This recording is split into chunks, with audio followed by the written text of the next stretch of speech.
Argentina's chaos with chaos in capital. Welcome back to Chaos in Capital, where we navigate the turbulent waters of finance and politics with a splash of humor and a tidal wave of insight.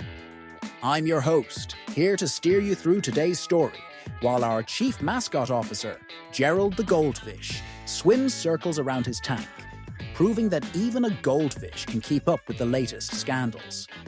Remember, while we dive deep into these topics, this isn't financial advice, just some food for thought to keep your gills flapping. Today's headline is making waves from Argentina all the way to US shores. President Javier Milei's Libra cryptocurrency debacle. If you thought your portfolio was on a roller coaster, buckle up. This tale dives deeper than the Mariana Trench and is packed with twists that even the best telenovela writers couldn't dream up. Let's break down this financial shipwreck with a timeline as dramatic as a storm at sea. On February 14th, 2025, the day meant for romance. A very different kind of love was in the air. President Milei took to his social media account on X, remember, that platform formerly known as Twitter, and boldly endorsed a new cryptocurrency called Libra. He touted it as the silver bullet for Argentina's economy, promising to fuel small businesses and startups. Investors, like schools of fish in a feeding frenzy, swarmed in with hopes as high as the tide. Then, on February 15th, 2025, Libra's price shot up from mere cents to nearly $5, riding high like a geyser on a sizzling day. But as any seasoned sailor knows, even the highest wave can crash. Big fish began offloading their shares, and Libra's value plummeted faster than a lead weight sinking in the deep. By day's end, investors were left gasping as the coin's worth sank below $1, an epic nosedive that left wallets feeling as empty as a deserted reef. By February 16th, 2025, under mounting pressure and with outrage swirling like a riptide, Milei did what politicians do best. He backpedaled. Deleting his initial post, he distanced himself from the project, claiming he only spread the word about Libra. His explanation? A classic gamble.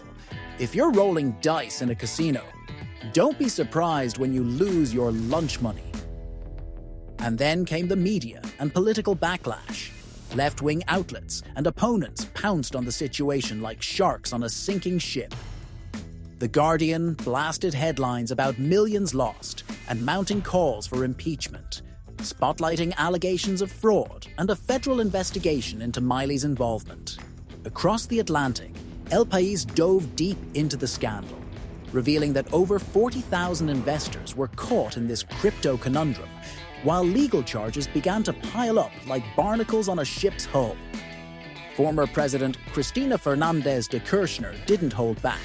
She branded Milei a crypto fraudster and accused him of turning Argentina's economy into a giant casino.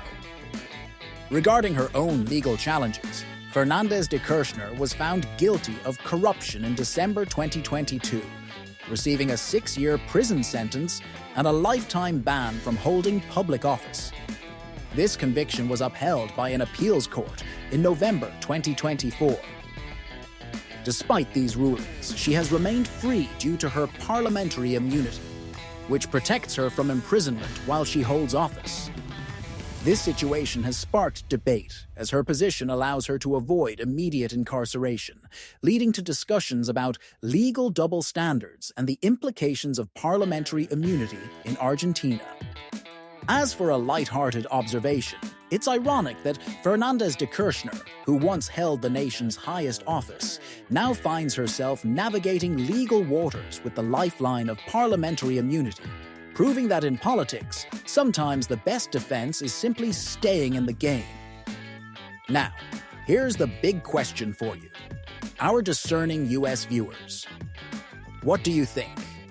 Did Milei orchestrate this debacle on purpose? A calculated move to ride the crypto wave? Or was he just another victim, scammed like everyone else? We want to hear your thoughts, so drop your comments below and join the debate. But why should you care about a crypto scandal unfolding in Argentina? Our financial world is one interconnected ocean. When a storm rages in one part of the globe, its ripples can reach even your backyard, potentially unsettling your investments and retirement funds. The Libra debacle even triggered a 5.6% drop in Argentina's main stock index. A stark reminder that global tremors can rock your financial boat sooner than you expect. Beyond the market jitters, this scandal serves as a powerful lesson in political accountability. Whether it's leaders deflecting blame or dodging responsibility, we've seen politicians evade ownership of their missteps like sardines evading a hungry predator. When politicians refuse to own up to their errors, public trust erodes, leaving our democratic vessel rudderless in stormy seas.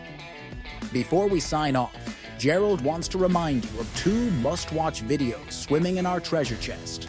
The first, Own Nothing and Be Happy, dives into the Great Reset and unpacks why the idea of owning nothing is more than just a buzzword. The second, Fighting for Financial Freedom, pulls back the curtain on central bank digital currencies, CBDCs, and explains why understanding them is crucial for protecting your financial independence. Both links are tucked in the video's description below. And while you're here, don't forget to like, subscribe, and hit that notification bell. Every new subscriber adds a little extra sparkle to Gerald's tank and helps us keep swimming against the tide of corporate takeover and digital feudalism. At Chaos and Capital, we fight for freedom, personal ownership, and financial independence, and we're here to help you navigate these treacherous waters. Remember, in the vast ocean of information, staying informed is your best life jacket. Together, let's ensure our leaders steer the ship with integrity and transparency. Until next time, keep your fins up, your wallets afloat, and your minds as sharp as a marlin's bill.